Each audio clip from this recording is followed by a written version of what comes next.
G'day everyone and welcome back to another video on the channel, and in this video I'm going to be going through my round 14 AFL tips and predictions as well as going through my round 13 tips and predictions. Now, quick disclaimer before we do get into it, obviously this video is uploaded on the Wednesday. Usually they upload on the Tuesdays, but my laptop was having major issues, it just wasn't turning on. I've got it to turn on now so I can actually get to edit this video. But in the next coming weeks I'm going to be getting a new gaming laptop, which will just make it so much easier for recording and especially streaming. So expect when that does come, I'll let you know.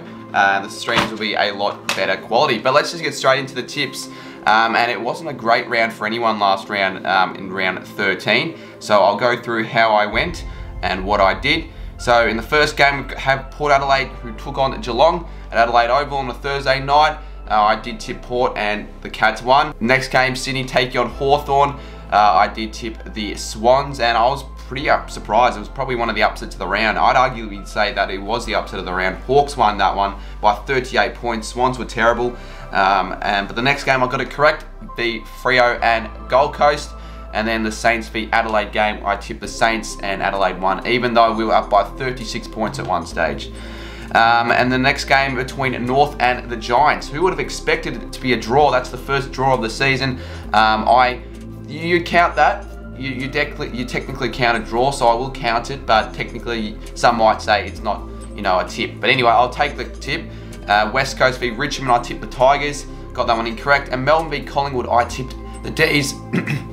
Just like basically everyone else did, and the Pies won. So it was just a round of upsets, and not to mention that it was a bye round, so it made it look even worse. I got 2 out of 7.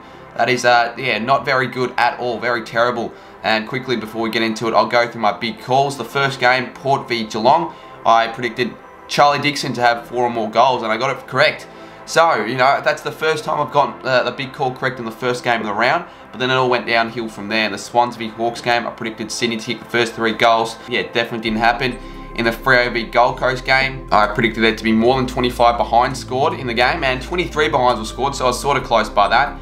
In the Saints v Adelaide game, this one just pisses me off. I predicted Saints to come back and win from 3/4 time, but legit the opposite happened. Adelaide did that, so yeah, incorrect. Should have just picked the Crows.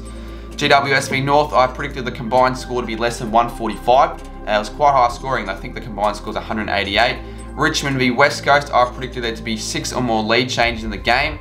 Let me actually have a look. I don't know if I got this one correct or not. Let's have a look. Come on, come on. Oh, get stuffed. Richmond were up pretty much the entirety of the last quarter. I only watched like the last 15 minutes of the game because I was doing something else. But got that one incorrect. And the last one, which would have given me the free pass, not even to a punishment. Oliver let me down. I predicted him to have 35 more touches and he only had like 23. So that annoys me because I start off with 1 and then I finish off with 1. So 1 out of 7, which means I got to do a punishment. And the punishment was from Christian's gaming channel, which was going to Mitch Ryan's house and giving up Port Adelaide cake. So yeah, I can try and do that next week. However, what I'm going to do, considering that the next game there's only 5 games, I'm going to go double or nothing. So I need to get 3 correct now for this to happen because I only got the 1 last week to even things out. I've got to get 3 big calls correct for next week out of 5, and if so, I avoid both punishments.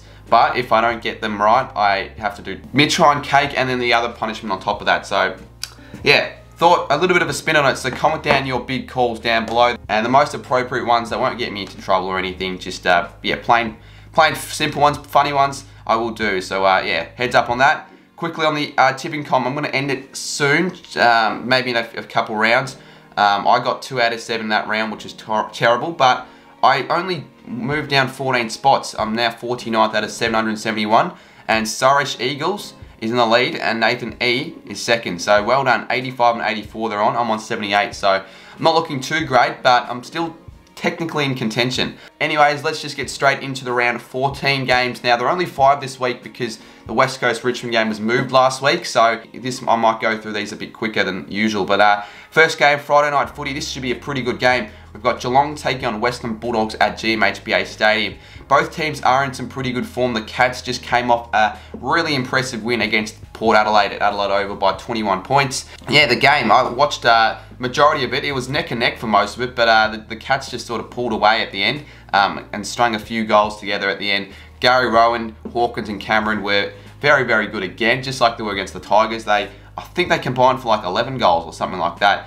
Yeah, 12. So they were instrumental yet again. The Port were pretty good, but they just, I don't know, there's something about Port this season that they can't hold it up with the top teams, but I think the Cats will be a very good side this year. The Dogs, on the other hand, they came off the bye, obviously, but in the week prior to that, they beat the Dockers by 28 points. Not the most convincing win, but playing the Dockers away is yeah, very good regardless. So they did well to beat the Dockers there. So yeah, both teams are coming to pretty good form. The Dogs are currently second and the Cats are third, but I would argue to say that the Cats could almost be the informed team of the comp at the moment. Because it's at GMHBA, simply because it's there, and then potentially there's a small chance there might be a crowd, but whether or not there is a crowd or not, I reckon the Cats should still hold up strong at GMHBA. They rarely lose games there, so I'll tip the Cats to win this one by 16 points. And my big call will be that Tom Hawkins, Gary Rowan and Jeremy Cameron combined for 9 or more goals. So we move on to the next game, which are the Saturday games. And the first one is between Gold Coast and Port Adelaide at Metricon Stadium. Now the Suns, they sort of took it up to the Dockers for 3 or so quarters, but fell away at the end. The Dockers are a step above the Suns. And then the Power, well, we just talked about the Power, how they weren't able to hold out the game. You know, they were impressive for most of it, but, you know, they got to beat the top sides at home if they want to be a premiership fancy, and they've, you know, failed that a couple times this year. So I still think, obviously, you know, Gold Coast, they're not in great form, and I know it's at Metricon, but really, whenever Gold Coast is at Metricon, it's really not much of an advantage for them because you can easily win at Metricon. The Power they need to win this to keep their top 4 hopes alive, I'd have to say. So I don't think this result should be going any other way. There's a slimmer of chance that it could be an upset. I think the Suns will compete, and I don't think it'll be a blowout by no means, but I think Port Adelaide should win by 22 points with my big call that the Gold Coast Suns kick the first 2 goals of the game. Now we move on to the next match, and it's between North Melbourne and Brisbane at Blundstone Arena. Now this, I know the odds are saying that the North, no chance with $5.10, but I could beg to differ. I mean, it's played at Blundstone Arena, and North have played there twice this year and have yet to lose. So North are actually a pretty good side at Blundstone, I won't lie. And they have I reckon they'll go into this game having a sniff against the Lions. I know the Lions are one of the informed teams of the comp. They did lose to the D's in their last game by 22 points, but I mean, the D's are the best team in the comp, I'd probably say, at the moment. So, you know, they're in some really good form, the Lions. They should win this. North Melbourne, on the other hand, they were up by 28 against GWS at 3/4 time, and they sort of choked a massive lead, but they still end up with a draw, and I'm sure most of their fans will still be pretty happy with the way they performed in that one. So I still think definitely the Lions should win this, but I think it'll actually be quite a close game. For whatever reason, the Roos just played Blundstone really well, and I don't know, the Lions don't really play there too much, and I don't know if they'll be well suited to the conditions. I still think though the Lions should win it by 13 points, and my big call will be that North Melbourne lead the game in at least 1 quarter. So we move to the next game, and it's between GWS and Carlton at Giants Stadium. Now Giants, well, we talked about them in the last game. They sort of got out of jail at the end because they could have easily lost that, so they ended up with 2 points, which is pretty crucial to them to just get some points out of that game. They weren't very impressive against the Roos. I only got to watch the last quarter, and I saw them actually do all right, so I can't say so much about the Giants, but the fact that they didn't beat the Roos isn't a very good thing. The Blues, they had the bye last week, but we all know how disappointing they were against the Eagles.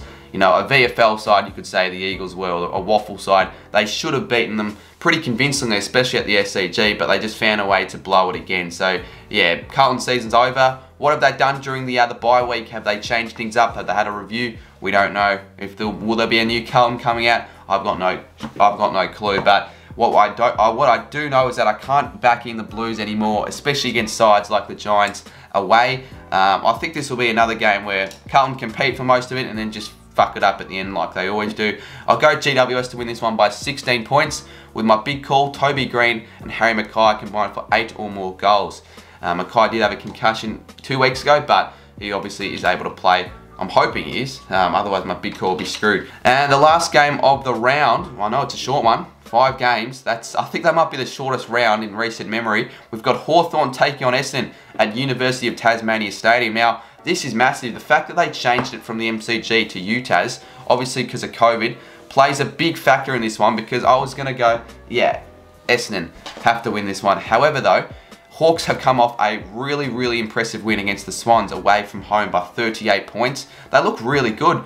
They look really good in that one, and a few of their youngsters, like the kid Newcomb, 14 tackles on debut. That's a record for a player on debut. So, you know, they're looking all right, the Hawks. I know they're not going to do well this season, but geez, they're not, you know, that's a good win. Whilst the Bombers, they're in some pretty good form. I know they did lose to the Tigers, but they actually hit the lead at one stage of the game in the last quarter, but then the Tigers just stormed home with 7 goals. So, but Bombers, you'd think they still probably should win this against the Hawks. Like, if you put the two teams neck and neck, Essendon are a better outfit.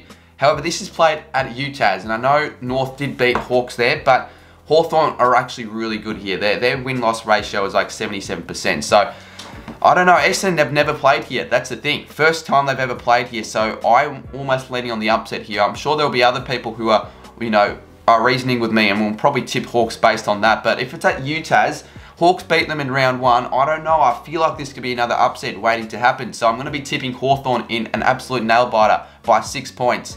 And my big call will be that Hawthorn kick 6 or more goals in any quarter. So that's it. There we go. That was pretty quick. I mean, 5 games, you're not going to expect too much to get out of a video, but those were my tips. Hopefully I can do a little bit better than last week. I got 2. 4 would be nice, 4 or 5. I know it doesn't sound good, but it's a 5-game round, so, you know, hopefully I do get something like that.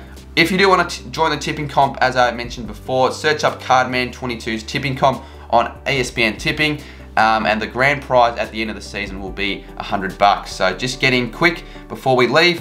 Also, I didn't get to thank the fact that I got 10,000 subscribers on the video, so thank you for that. And I'll see you guys very soon in my next one, which will either be an Evo video or the weekly vlog.